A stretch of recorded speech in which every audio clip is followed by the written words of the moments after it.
Dos and do knots کو follow کرنا ہی عبادت ہے اصل میں.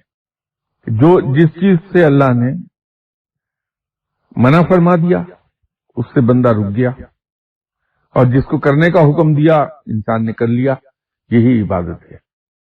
اسی کے اندر نماز، روزہ، زکوٰۃ، حج سب چیزیں آ جائیں گی. لیکن یہ صرف 4 عبادات ہی تو عبادات نہیں ہے.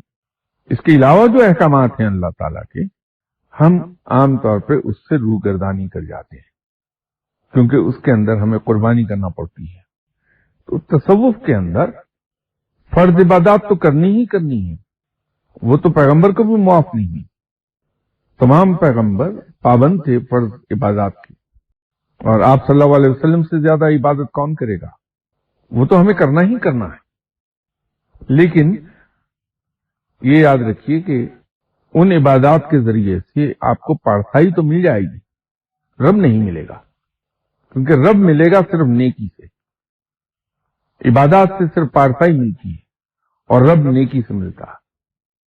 اور نیکی ہے، جیسے اکثر و بیشتر میں کہا کرتا ہوں کہ اس کا مختصر ترین اس کی ڈیفینیشن جو ہے وہ یہ ہو سکتی ہے کہ انسان اپنے حقوق، اپنی خواہشات، اپنا آرام، اپنی ضروریات، ان کو پس پشت ڈال دے، اور دوسروں کے حقوق، دوسرے کی خواہشات، دوسروں کے ضروریات اور دوسروں کے آرام کو اپنی چیزوں پر ترجیح دے دے. یہ ترجیح دینا ہی نیکی ہے. تو نیکی سے رب ملے گا.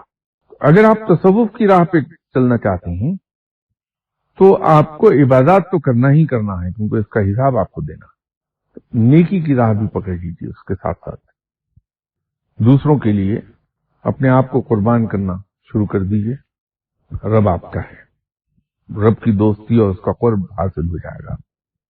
اور اگر آپ دوسروں کے لیے کچھ کرتے ہیں تو اس میں اولین شرط رازداری کی ہے کہ اپنے تمام ڈیلنگز کو اپنے اندر ہی غائب کر دیجیے. وہ کبھی ہماری زبان پر نہ آنے پائیں، ہماری کسی حرکت سے ظاہر نہ ہونے پائیں، حتیٰ کہ اس کا تاثر ہماری آنکھوں میں نہ پیدا ہو. اس کے اوپر زور دیجیے.